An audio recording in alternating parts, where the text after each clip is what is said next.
Hello everyone, this is your Sumit bhaiya and welcome back to our channel एडुजेम्स।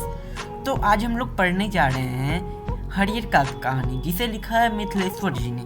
हमारी यह कहानी हरियर काका की है, जो शहर से लगभग 40 किलोमीटर दूर हसन बसर बस स्टैंड के पास एक छोटे से गांव में रहते थे, जिसकी आबादी यही कुछ 2,500-3 हजार होगी। हरियर काका का परिवार बहुत बड़ा था।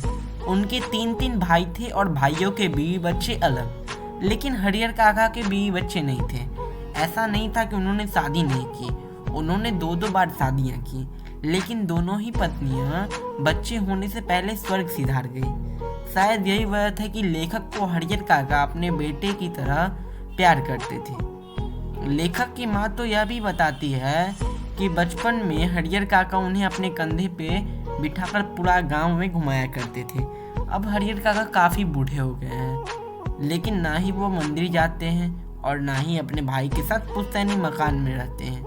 और तो और उनके पास हमेशा 3-4 पुलिस वाले तैनात रहते हैं। लेकिन क्यों? यही तो है हमारी कहानी हरियर काका।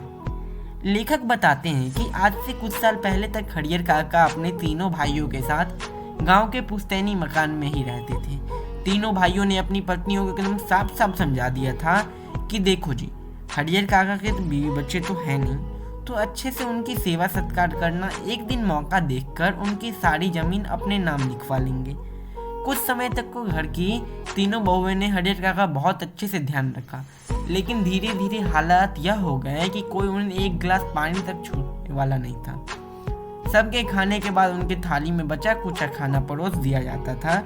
एक दिन उनकी सहन शक्ति तब समाप्त हो गई जब शहर से हरियर काका के भतीजे का मित्र आया और उसके लिए तरह तरह के स्वादिष्ट व्यंजन बनाए गए।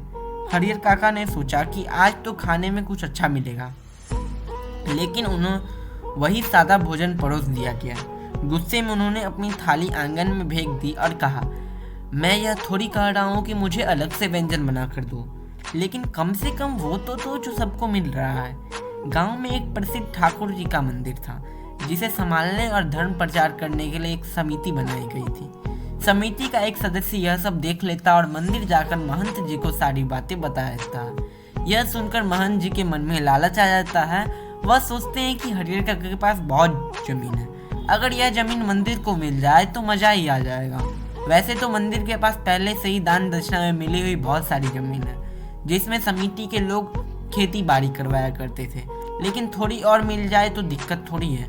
वैसे ही हरियर काका के पास 15 बीघा जमीन थी। टोटल उनके चारों भाइयों को मिला के 60 बीघा जमीन थी, जिसमें बंटवारा होने के बाद 15 बीघा उनके नाम हो गए। महंत और सारे पुजारी हरियर काका को बहला फुसलाकर मंदिर ले जाते हैं और कहते हैं, अरे काका, यह दुनिया तो बड़ी स्वार्थी है। हम तो कहते हैं कि इस परिवार को छोड़ दीजिए और यही मंदिर में रहिए। आपकी बाकी जीवन भगवान को समर्पित कर दीजिए।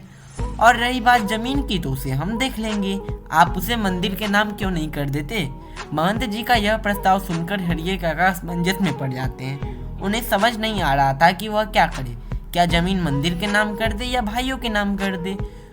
दूसरी ओर महंत जी मंदिर के आश्रम में हरियर काका के रहने और खाने पीने का इंतजाम करवा देते हैं। लेकिन जैसे ही यह खबर उनके भाइयों को मिलती है, वे तीनों भाई मंदिर पहुंच जाते हैं और हरियर काका को मनाने की कोशिश करते हैं, लेकिन हरियर काका का घर जाने से साफ इनकार कर देते हैं। अगले दिन तीनों भाई फिर आते हैं और इस बार उनके पैर पकड़ लेते हैं। वे माफ़ी मांगते हैं और उनसे विनती करते हैं कि वह घर चले।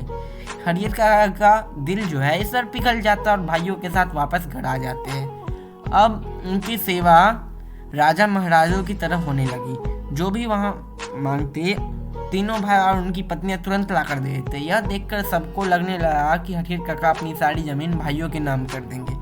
जैसे ही यह बात महंत जी को पता चलती है, वह अपने आदमियों को हथियार और बंदूक के साथ भेजते हैं और हरियर काका का अपहरण करवा लेते हैं। वे जबरदस्ती उनसे खाली पेपर पर अंगूठे का निशान लेने की कोशिश करते हैं। हरियर काका को अपने आंखों पर विश्वास ही नहीं हो रहा था कि महंत जी भी ऐसा कर सकते हैं। गांव के कुछ लोग यह सब देख लेते हैं और पुलिस को बुला लेते हैं। पुलिस मंदिर पहुंचती है और हरियर काका को रस्सियों से बंधा हुआ पाती है, लेकिन तब तक महंत और उनके लोग भाग चुके थे। इसके बाद हरियर काका की सुरक्षा का खास ध्यान रखने जाने लगा। अब तीनों भाई ने भी जमीन पे अपने नाम करवाने के लिए हरियर काका को धमकाना शुरू कर दिया। वे कहते, शांति से जमीन हमारे नाम कर दो वरना मार डालेंगे और किसी को पता भी नहीं चलेगा तुम कहाँ गए। हम यह कह देंगे महंत जी ने उठा लिया। हरियर काका के मना करने पर भाइयों ने उन पर हमला कर दिया। उनके चीखे सुनकर गांव के लोग पुलिस को बुला लेते हैं। पुलिस को पता चलता है कि भाइयों ने हरियर काका को बहुत मारा और जब्ती जमीन के कागजातों पर अंगूठा लगाने की कोशिश की। इसके बाद हरियर काका पुलिस से सुरक्षा की मांग करते हैं और अब वे अपने परिवार से अलग रहने लगते हैं।